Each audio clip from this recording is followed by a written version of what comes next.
people have been assuming that Alzheimer's was pretty simple. It was a matter of beta amyloid. It was a matter of tail tangles. And even though they were able to intervene in those little components, they couldn't show any good effect.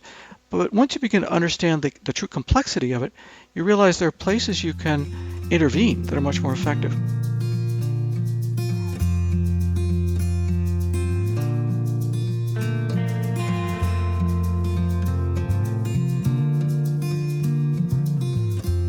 Hello, lovely listeners. Today is the second anniversary of our podcast, and I am beyond thrilled to report that we're in 84 countries around the world and have just shy of 100,000 downloads.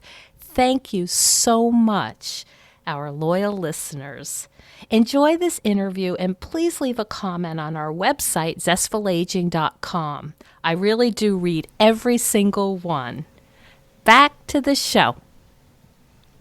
Welcome to Zestful Aging, where I interview thoughtful, inspiring, and influential guests who are changing the way we think about what is possible in our lives, especially as we age.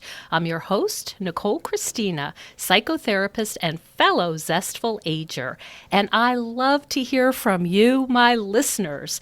Please leave me a comment on zestfulaging.com. I really do read your comments, and I do appreciate your feedback. Our music is courtesy of Judy Banker, who was a guest on Zestful Aging. Her CD, Buffalo Motel, is out, and you can find out more about her on judybanker.com.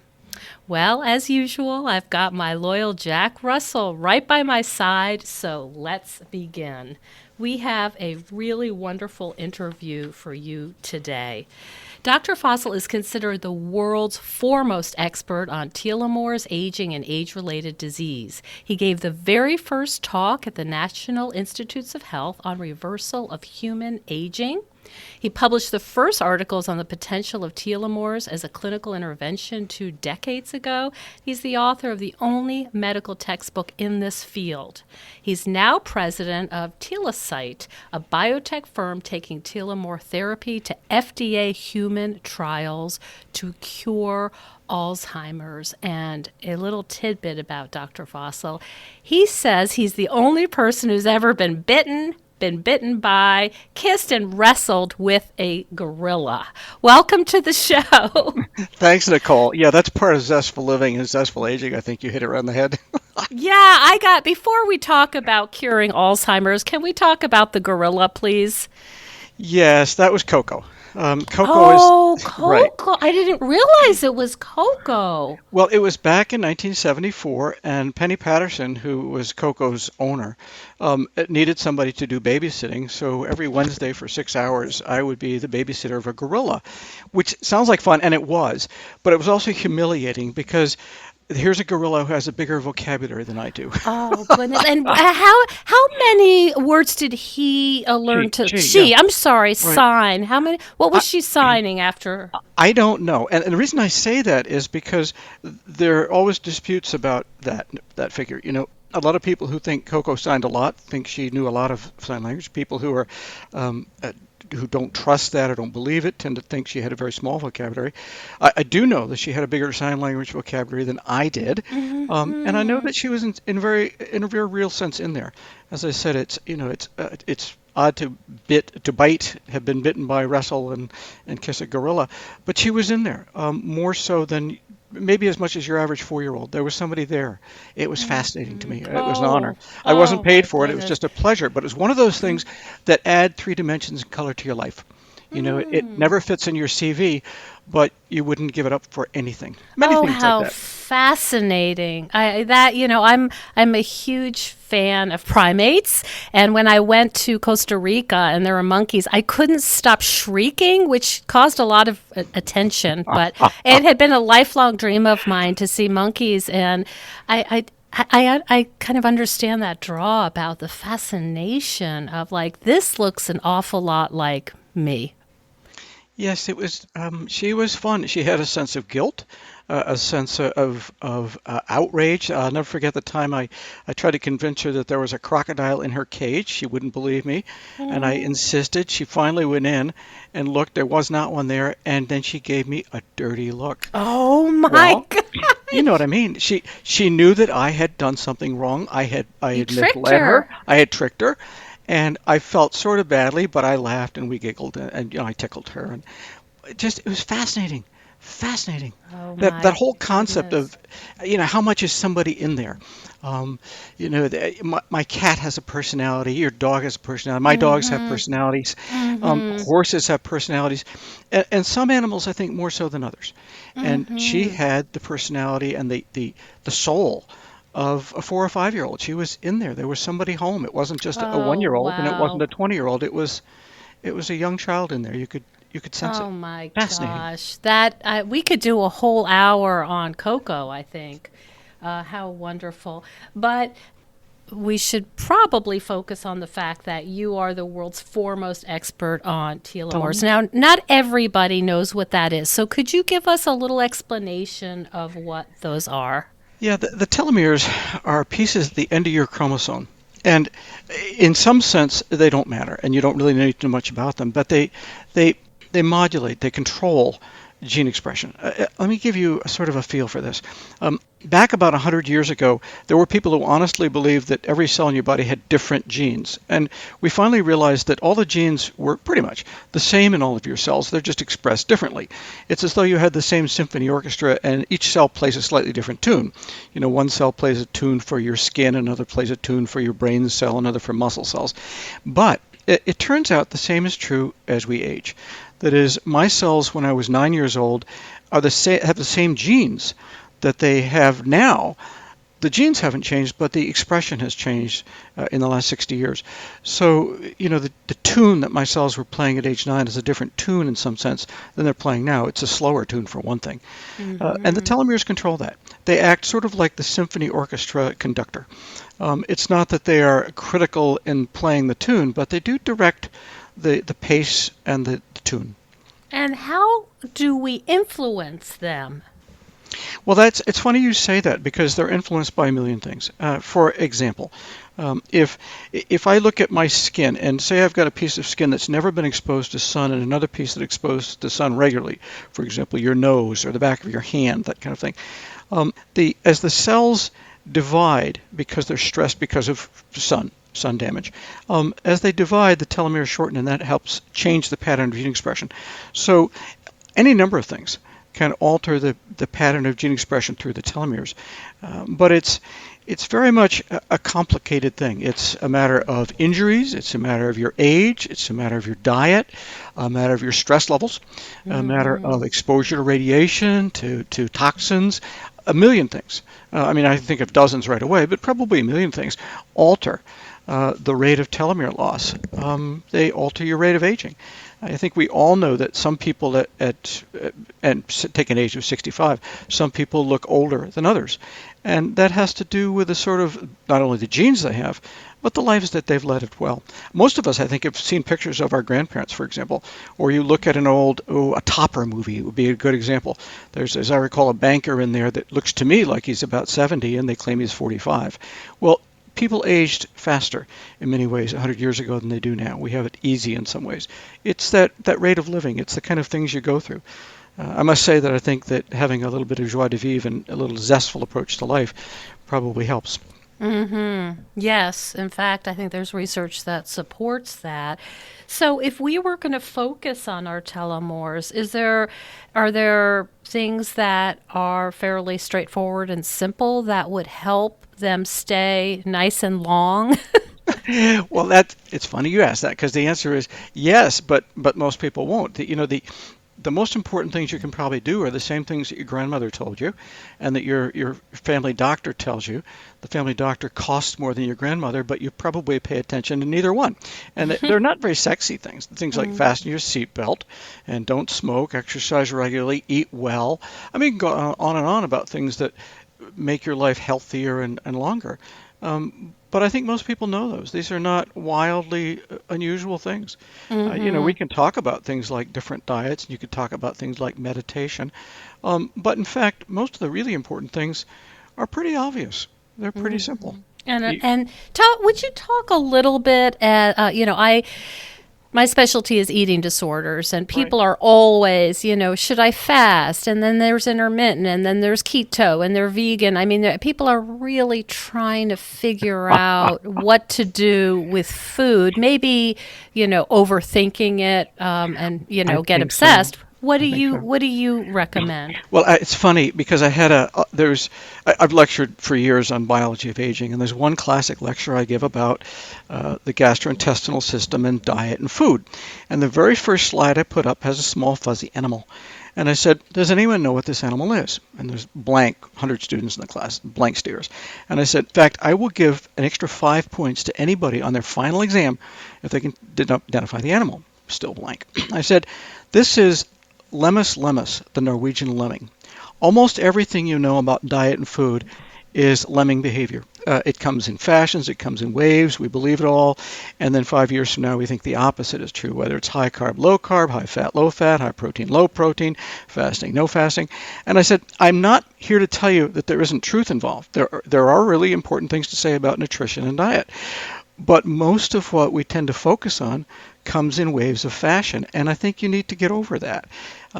Take it with a grain of salt, if I can use another food analogy, And even there, I can't tell you how many times, even in medicine, where we've had some new physician fresh out of residency who will see some article about anything, and it could be food as well, and say this is the ultimate truth. And my partners and I look at each other and say, yes, except 5 years ago they proved the opposite. 10 years ago they proved the same thing. 15 years ago they proved the opposite. Um, and that's not to say that there, again, isn't truth.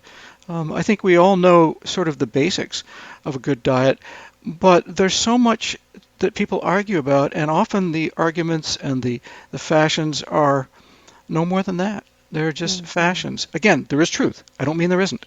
But you have to be aware of sort of going off on odd tangents just because it's the latest diet.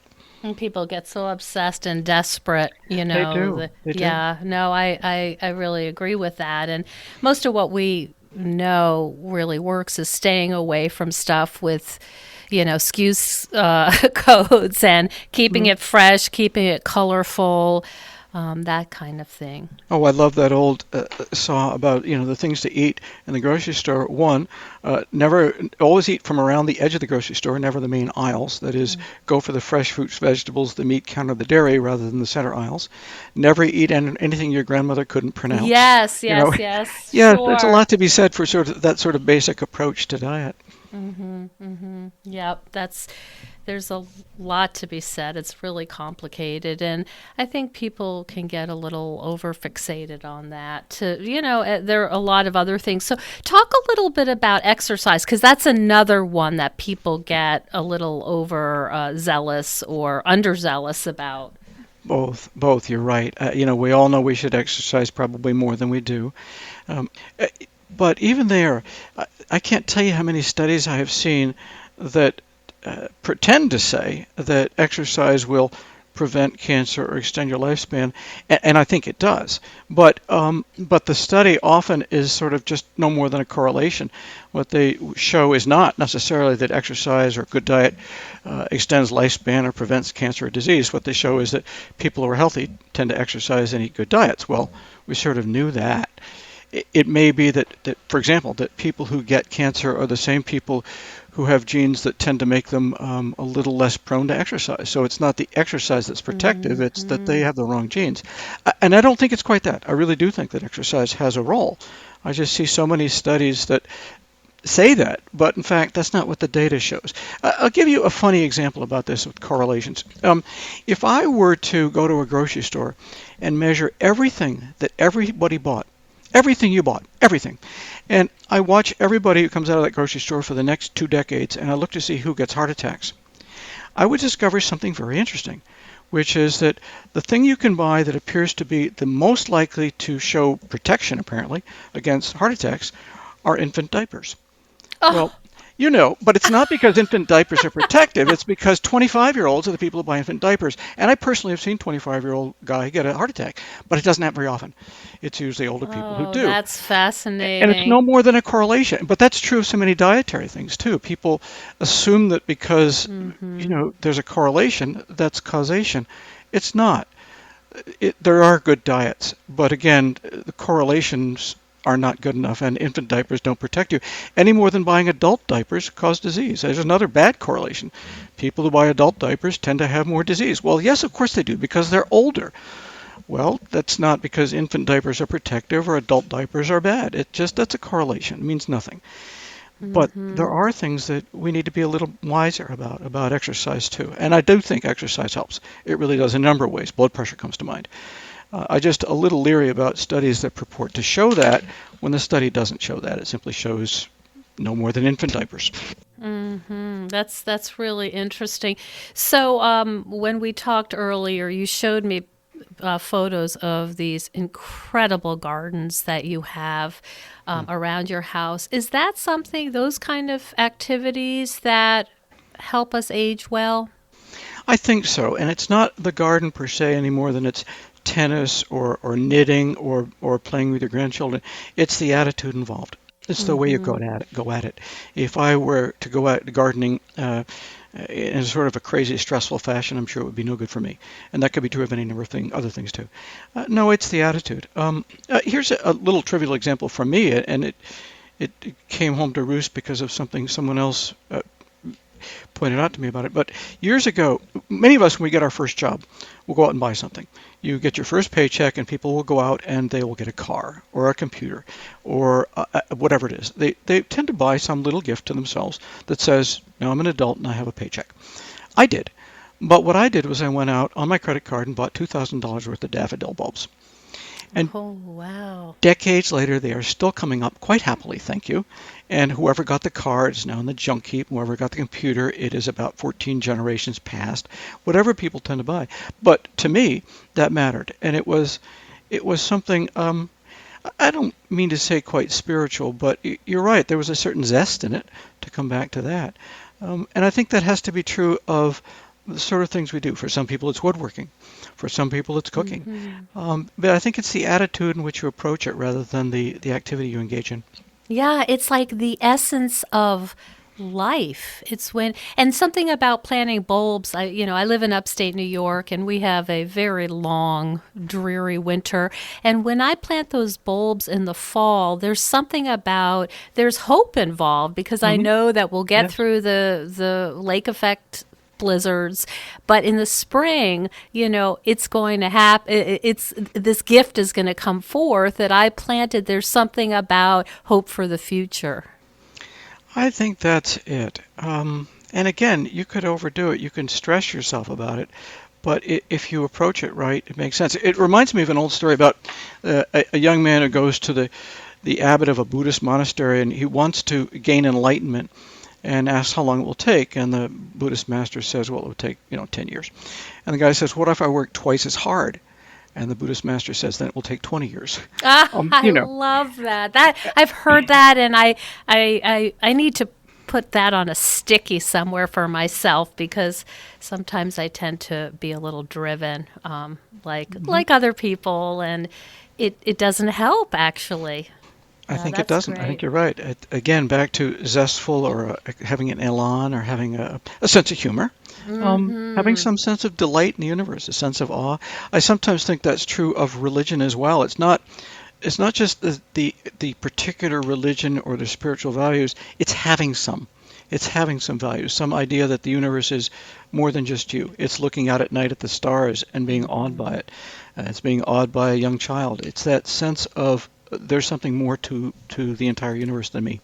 Absolutely, and we see that certainly in the Harvard study of development. And that they talk exactly about these things. And I'm wondering if you can explain in layman's terms how your research is different. We had talked, you and I, about how you've taken a very different perspective on Alzheimer's, and that's why you started this company. That's why you want to get FDA human trials going to cure Alzheimer's.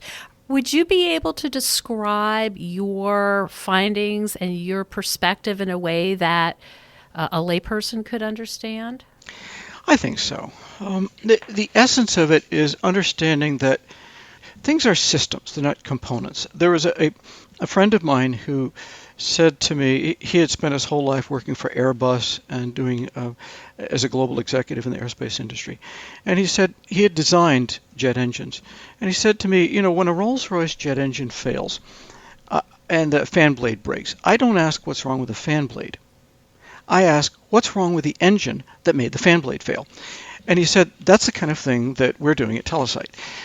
And I see what he means. Too often we focus so narrowly on the component, the biomarker, the hallmark, the piece, the little piece, the tree rather than the forest, that we miss the forest. We miss the system. We miss the way things work. Um, Here's another example. I have a slide I'm going to be using in 2 weeks in San Francisco. And I'm talking about a particular disease that everyone in the audience has probably heard of. And I say, here are the components of the disease, the hallmarks, the symptoms, the signs. And they're typical of many other illnesses, nausea and vomiting, some bleeding in this case, headaches, seizures, death. Okay? It's a bad disease. But if you look at it just in the components, you'll never be able to cure it. If you say, well, they've got nausea, I'll have to give them something for nausea. They have a fever, I'll give them something for fever. They've got bleeding, I will go get to blood bank to get some. You're missing the point. You're missing the entire system. What I'm talking about actually is Ebola virus. And Ebola has a high fatality rate, but you can't treat it successfully by just treating symptoms, just treating components. What you have to do is understand that it's a virus, and if you can come up with a vaccine, yes, you can cure it. And I think that's true when we're looking at age-related diseases, particularly in this case Alzheimer's. Alzheimer's was first described about 110 years ago, and even then, the person who first described it said that there are beta amyloid plaques in the brain of these patients. But he said, I don't think that that's the disease. That's part of it. And too often we look at the parts. And that's been true recently in the last, say, 20 years. Most big pharma and even biotech companies worldwide have looked at individual components like beta amyloid and tau tangles, and I could list others. But they're approaching it again from a component standpoint. They're looking at the fan blade and not the whole engine. And in this case, what we need to do is understand how complex it is. So I'm going to make an odd remark here, which is when it comes to age-related diseases, we tend to assume it's really simple. Things wear out, and that's the way it is. In consequence, there's very little we can do about it. Not quite nothing, but not a lot. I think about heart disease and statins and coronary artery bypass grafts, but they're not all that effective. And the problem is we look at it too simply. And I think that, as is true for so many things in the world, if we truly understand the complexity of it, then the answer is simple. So it's irony. If we look at things as being simple, it's very complex and hard to solve. But once we realize the complexity and admit it and understand it, then the answer turns out to be relatively simple. And that's what's been going on here. People have been assuming that Alzheimer's was pretty simple. It was a matter of beta amyloid. It was a matter of tau tangles. And even though they were able to intervene in those little components, they couldn't show any good effect. But once you begin to understand the true complexity of it, you realize there are places you can intervene that are much more effective. So here's an example. We know that Alzheimer's is related to age. That is, very few 25-year-olds get Alzheimer's. I've seen some 45-year-olds do, 65-year-olds more so, 80-year-olds more so. Well, age has an effect. On the other hand, we know people who are 100 who don't, and we know, as I say, 45-year-olds who do. So it's not absolute. So what does aging really have to do with Alzheimer's? Or closed head injuries? We know that people who have had multiple closed head injuries, for example, football players, tend to have a higher risk of Alzheimer's. And yet we know some people who've had head injuries and don't have Alzheimer's. We know people who've never had head injuries who do have Alzheimer's. So it's not quite a cause, and yet it plays a role. You see, it's already beginning to get complex. If we look at Parkinson's disease, we know that there's an increased risk if you're exposed to certain insecticides. Paraquat come to mind. But again, it's not absolute. So it becomes complex. And out the other end, we know there's some people with beta amyloid who have Alzheimer's, and others that don't. We know that upstream, some people have certain genes. APOE4 comes to mind. Some people don't. It's not absolute. It's very messy and complex. But once you begin to look at that carefully and say, well, that's fine, but what's going on here? I think you get someplace. The paper that I put out last week that talks about this was a result of a talk I was invited to give by the Alzheimer's Association a year ago. It was a talk on animal models. And what we knew was that there's a standard saw, which is everything works well in mice, nothing works in humans. And I was to sum up the day, but I got up instead. I said, listen, the main problem with all of this is not that we don't have targets like beta amyloid, or that we don't have techniques like monoclonal antibodies, which is a big one. The problem is that we don't have a model that explains what's going on. We're not looking at this as a system. We're looking at this in little pieces. Um, Mm-hmm. and afterwards, somebody got up and said, a lot of people got up actually and congratulated me, but one person got up and said, will you write up your model? You've explained that we need a model. Do you have one? I said, I do. It turns out he was the editor-in-chief of Alzheimer's and Dementia, which is the preeminent global journal on Alzheimer's. Um, but that's what I talked about in this paper. I said, listen, there is a model and there is a way of explaining all of these upstream risk factors like genes and head injuries and uh, exposure to radiation and toxins and millions of things. Well, Mm-hmm. easily dozens, and all these downstream things. And the way it works is to go through cell senescence and notice that what's happening is that the behavior of these cells is changing as we get older, which is why aging plays a role. But also, if you have an injury or an infection, you increase the rate of cell aging. And if you look downstream, you begin to see exactly why we get beta amyloid deposition and tau tangles and mitochondrial dysfunction, and again, dozens of other things. It all makes sense when you begin to put it together as a single model. And more importantly, you begin to see that there is a more effective point of intervention. Rather than trying to deal with individual downstream symptoms, you begin to deal with something right in the middle that you can get your hands on, in this case, cell senescence. So that's what I'm talking about. I'm talking about a model that, for once in history, explains all of these things. Now, that doesn't mean the model's right, but the model is consistent with the data. It does explain what's going on, and it offers a novel point of intervention that so far in animals has worked very well. So it's worth trying. I think it's a much more effective model than anything we've had so far. Mm-hmm. Did you have an aha moment where you were looking and researching and thought, wait a minute, we've been doing this all wrong? Oh, Nicole, that came to me 40 years ago, 45 years ago, actually. Ah, And you know what it was? I was engaged, I was out at Stanford Medical School and I was teaching neurobiology. And my interests were developmental neurobiology, which, again, like the galaxy and the stars, and it awes me, absolutely floors me. The way the nervous system gets put together in a neonate, in a baby, just stunning to me. And I think most people have the same feeling. But when I turn to people and talk about the other end of life and talk about the way that the brain, for example, unravels, people would shrug and say, well, what do you expect? You get old, things fall apart. And I remember thinking, that's an awfully blasé attitude. And it occurred to me that anytime somebody is that blasé, it usually means they don't know what they're talking about. It's sort of that feeling of, well, of course the Earth is flat. Everybody knows that. Or, mm-hmm. of course you can't have heavier than air aircraft. Everybody knows that. Aha. Well, that may be true, it may be not, but you've just sort of assumed it. And that was what I thought here. I thought when you just think aging, it just happens. Oh, you get old, you rust, things fall apart. I thought, I bet it's more complicated than that. And it is. It's much more complicated. So that was my aha moment 45 Mm-hmm. years ago or so. Mm-hmm. I see. And that it sounds like that really kind of oriented your research, that when you started doing your own work, you went at it in a more systems kind of way.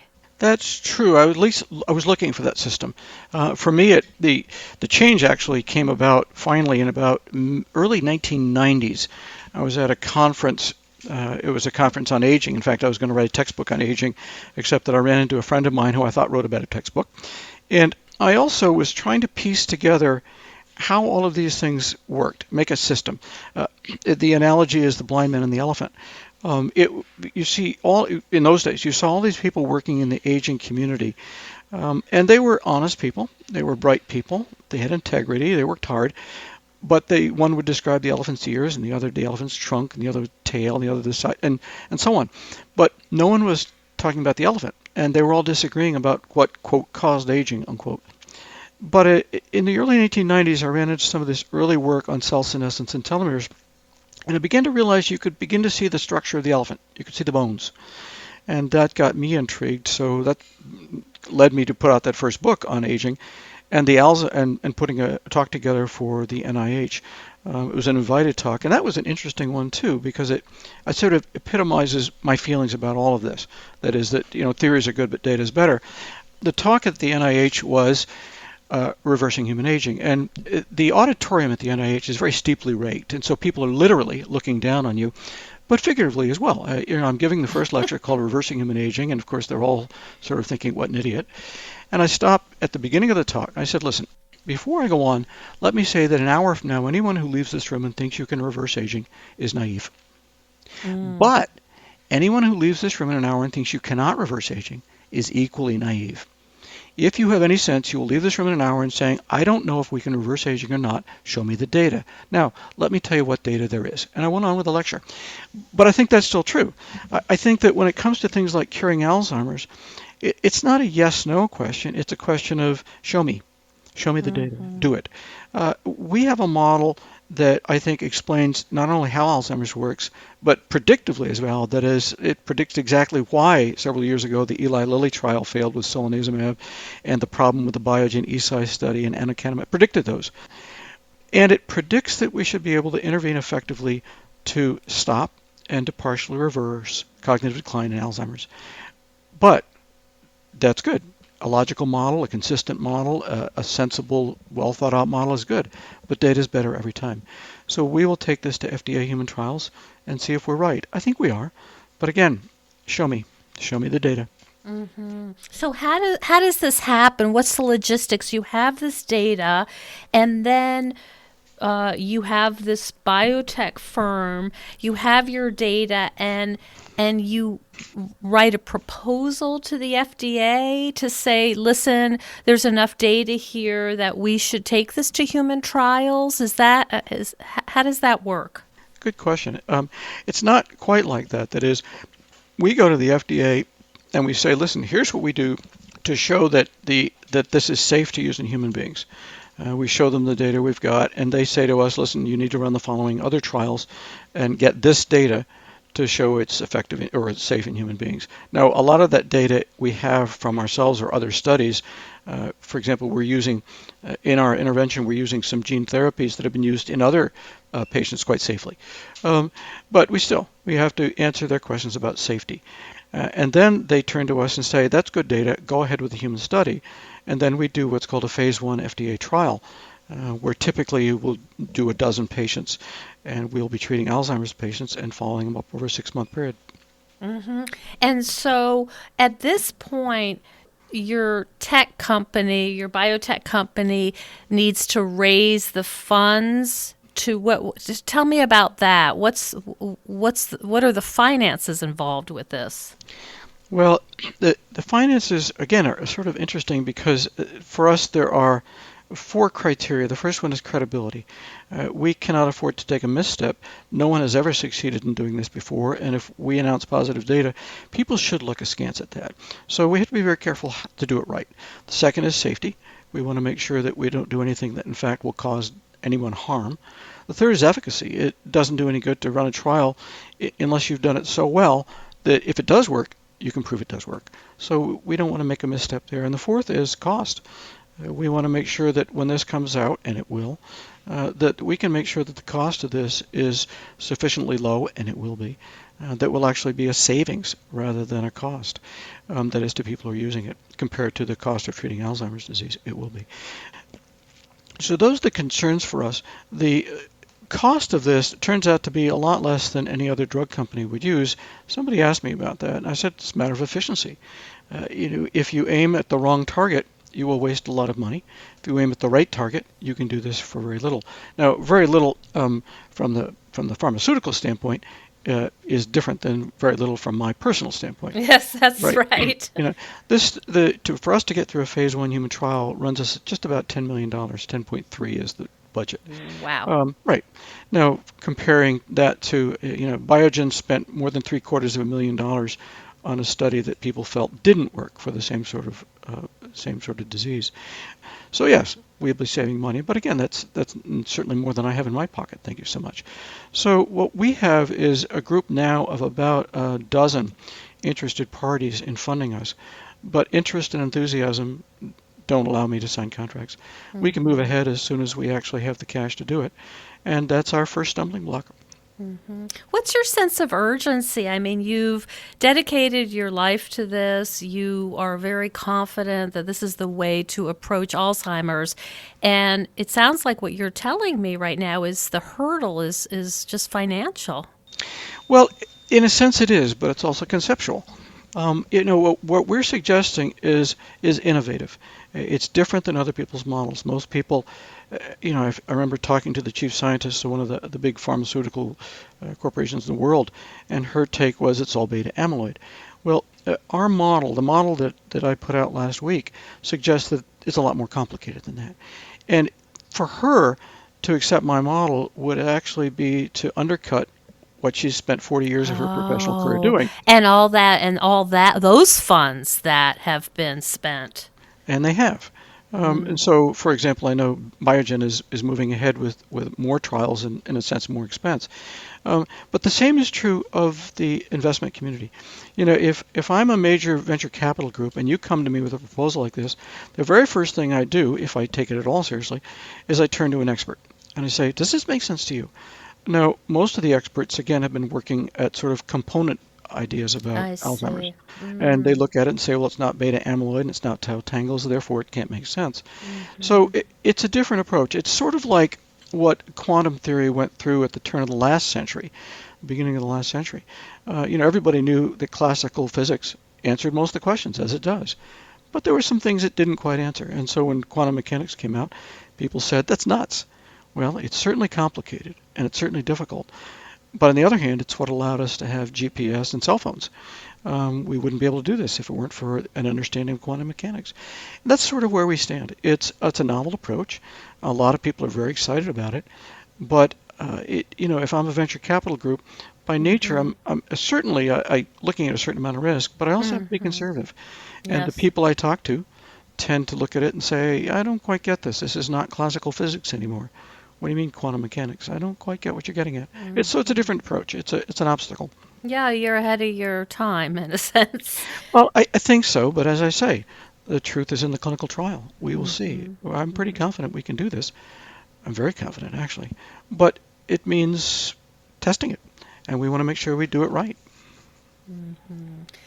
Where can people reach you to find out more about your work and more about your company, Telesite? They can go to the website, which is telecyte.com, Telocyte, and look there.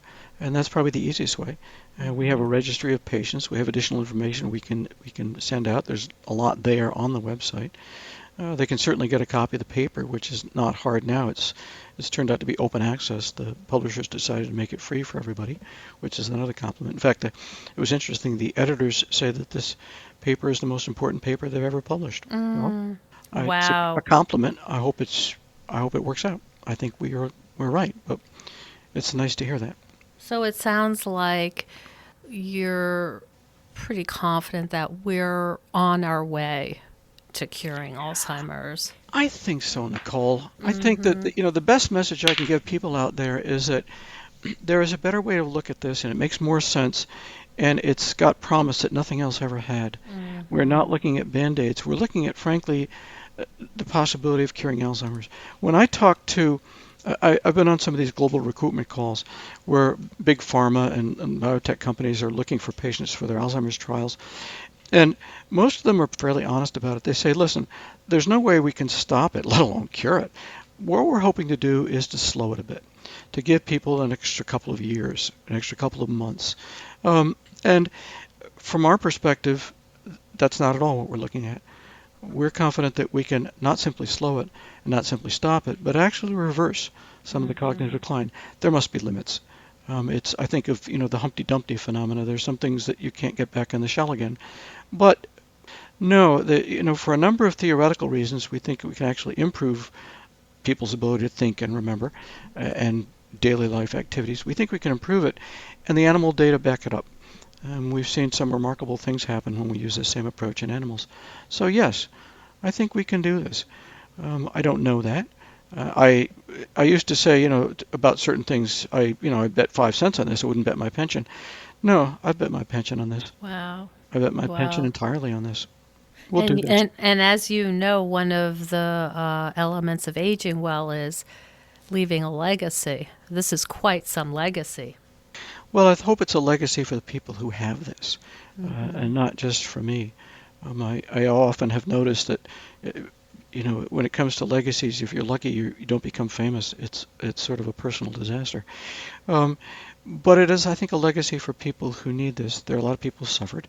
Our CEO's mother died of this.